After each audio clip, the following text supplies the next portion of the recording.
The coffee that changed the world. Imagine walking into a place where nobody knows your name. You order your coffee, collect your cup, and leave.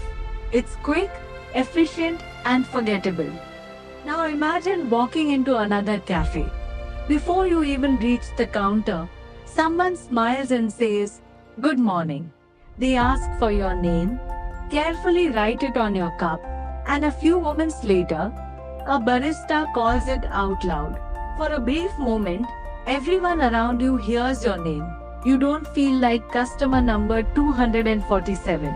You feel recognized. You feel like you belong. That simple moment lasts only a few seconds, yet it creates an emotional connection that millions of people experience every single day. Starbucks never believed it was only selling coffee. It believed it was serving people. That simple philosophy transformed a single coffee store into one of the most recognizable brands on earth. Today, Starbucks serves millions of customers every day across thousands of stores in more than 80 countries. But its greatest achievement isn't the number of stores it owns. It's the feeling people experience when they walk through its doors. This is the story of Starbucks. Not just the company, not just the coffee, but the emotion behind every cup. America before Starbucks. To understand Starbucks, we first need to travel back to America in the early 1970s.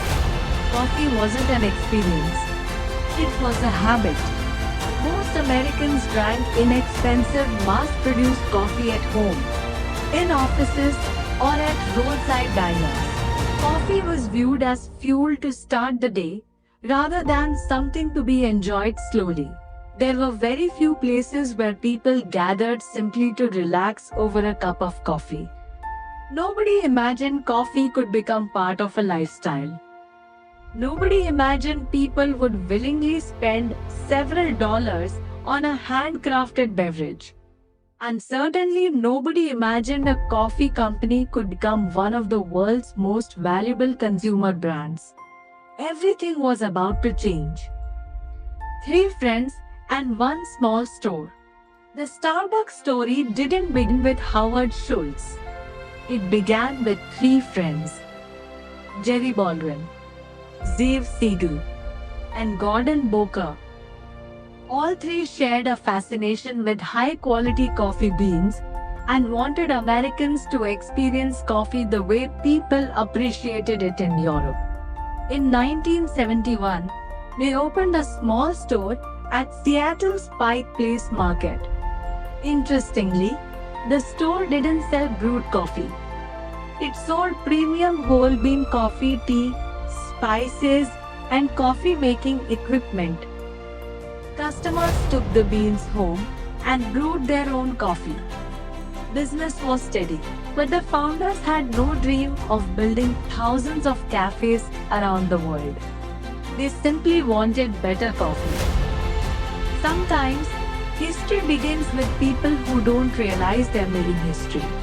The name that traveled the world. Even the company's name tells a story. The founders wanted a name connected to the sea, because Seattle had a deep maritime culture.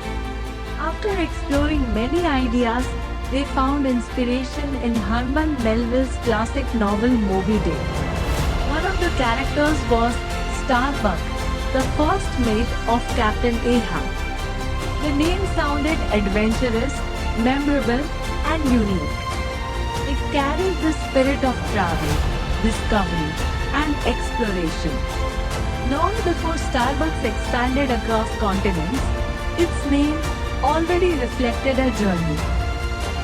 The man W.H.O. saw something different. In 1982, a young salesman named Howard Schultz joined Starbucks. At the time, he wasn't the owner. He wasn't the CEO. He simply believed in the company's products. While traveling to Italy on a business trip, Schultz noticed something extraordinary. Italian cafes weren't just places to drink coffee. People stood together talking. Friends laughed. Business meetings happened over espresso. Students studied. Neighbors greeted one another. The cafe wasn't simply a shop. It was part of everyday life. Howard Schultz returned to Seattle with one powerful idea. What if Starbucks could bring that experience to America? The founders weren't convinced. They wanted to continue selling coffee beans. Schultz wanted to sell an experience. The disagreement became so great that he eventually left Starbucks to start his own coffee company, Il Giornale. It was a risky decision. He had little money. Investors doubted him. Many believed Americans would never embrace European-style coffee culture. But Schultz believed he wasn't selling coffee. He was creating a place where people wanted to spend time. Years later, when Starbucks became available for sale, Schultz gathered investors and bought the company. That decision changed coffee forever. The third place, Howard Schultz often described Starbucks as the third place. Your first place is home. Your second place is work. Your third place is somewhere you choose to be.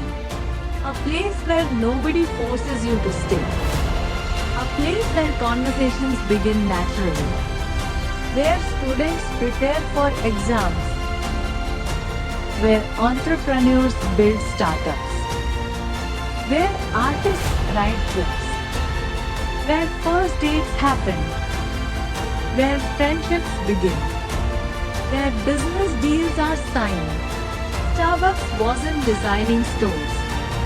It was designing human experiences. Comfortable chairs. Warm lighting. Soft music. The aroma of freshly brewed coffee. Free Wi-Fi. Friendly conversations. Every detail was carefully chosen. People didn't just buy coffee. They bought time. They bought comfort. They bought a feeling. And that feeling became the company's greatest competitive advantage. The name that traveled the world. Even the company's name tells a story. The founders wanted a name connected to the sea because Seattle had a deep maritime culture. After exploring many ideas, they found inspiration in Herman Melville's classic novel Moby Dick. One of the characters was Starbuck, the first mate of Captain Ahab. The name sounded adventurous, memorable, and unique.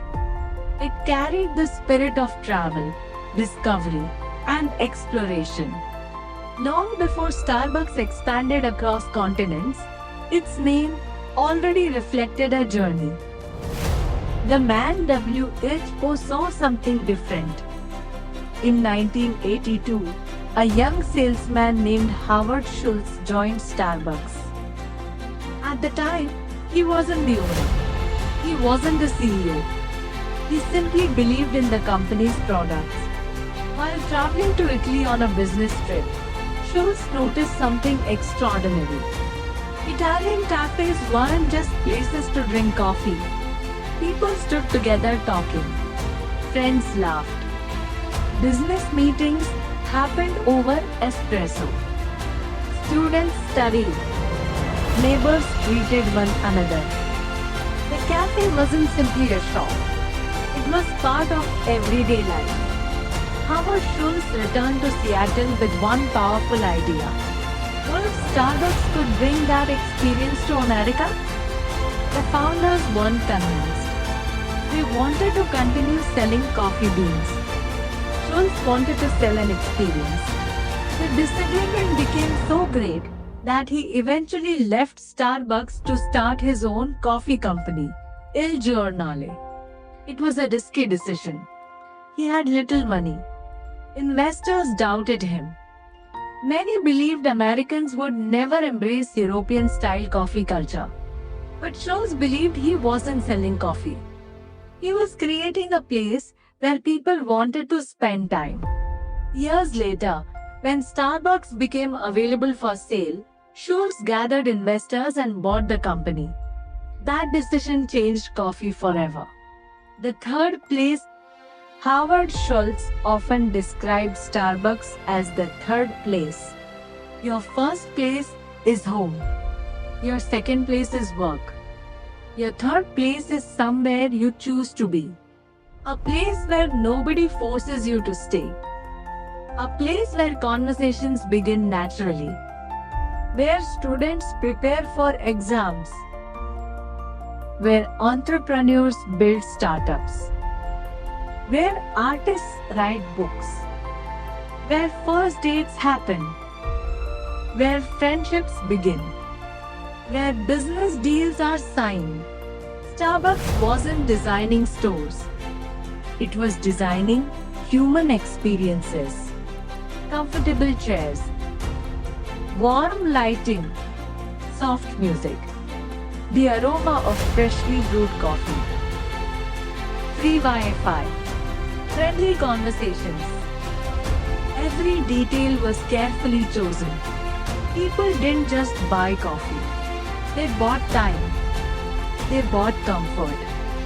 They bought a feeling. And that feeling became the company's greatest competitive advantage.